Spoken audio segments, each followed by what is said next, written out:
13वां अध्याय। अब जब हमने इस पुस्तक को पढ़ना शुरू किया था तो हमने ऐसे शुरू किया था कि एक राजा था, उनका नाम सूरत था, और एक वैश्य थे, उनका नाम समाधि था। दोनों अपने अपने परिवार से दुखी होकर जंगल में आ गए थे। राजा के मंत्रियों ने और शत्रुओं ने उनका राजपाट छीन लिया था। समाधि वैश्य के भी परिवार के लोगों ने उनका व्यापार छीन लिया था। वह दोनों ही ऋषि के आश्रम में आ गए थे और अपने अपने परिवार के लिए चिंतित होते थे। उन्होंने मेधा ऋषि से पूछा था कि ऐसा क्या है कि जिन लोगों ने उन्हें धोखा दिया, जिन्होंने उनके साथ छल किया, उनके प्रति इन लोगों के मन में इतना मोह क्यों है। इसी के बारे में मेधा ऋषि ने उन्हें समझाते हुए कहा था कि देवी महामाया के कारण आपके अंदर इतना मोह है। और उन्हें समझाने के लिए मेधा ऋषि ने राजा और वैश्य को कहानियों के माध्यम से देवी का वर्णन किया था। इस अध्याय की जो देवी हैं वो शिवा हैं। शिवा की पूजा करने वाले वो शिव की शक्ति हैं। तो उनका जो रंग है वो सूर्य के समान है, बहुत ही उगते हुए सूर्य के समान। तो बहुत ही सुंदर नारंगी सा लाल लिए हुए रंग है। उनके शरीर से सूर्य के समान ही प्रकाश निकल रहा है। वो अपने हाथों में अंकुश अभय मुद्रा धारण करती हैं। अभय का मतलब होता है भक्तों की रक्षा करने के लिए तैयार हैं। फिर दूसरे हाथ में वो वरद मुद्रा धारण कर रही हैं।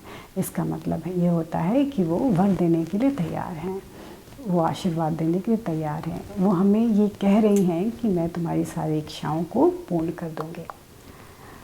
उसके बाद मेधा ऋषि ने राजा और वैश्य से कहा कि आप दोनों जाकर देवी की आराधना कर सकते हैं। तो राजा और वैश्य नदी के किनारे गए।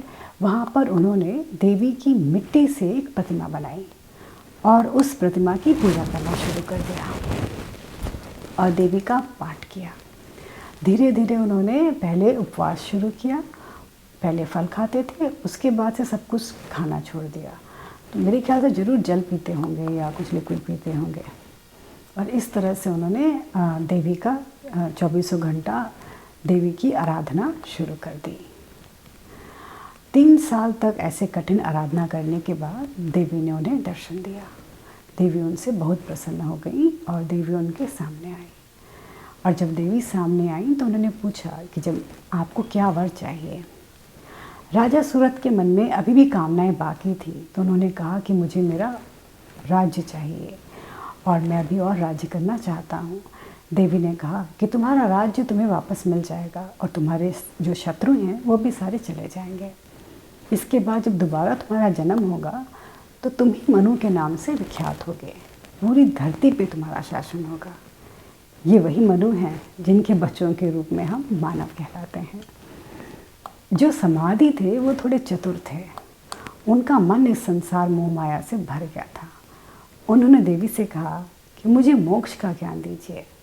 अब संसार से मुझे किसी प्रकार की कोई भी आसक्ति नहीं रही। देवी ने कहा ठीक है, तुम्हें मोक्ष के लिए ज्ञान मिलेगा। इसके बाद देवी अंतर्ध्यान हो गई। मार्कंडेय ऋषि कहते हैं कि इस प्रकार से जिसने जो चाहा देवी ने उसे वो दिया।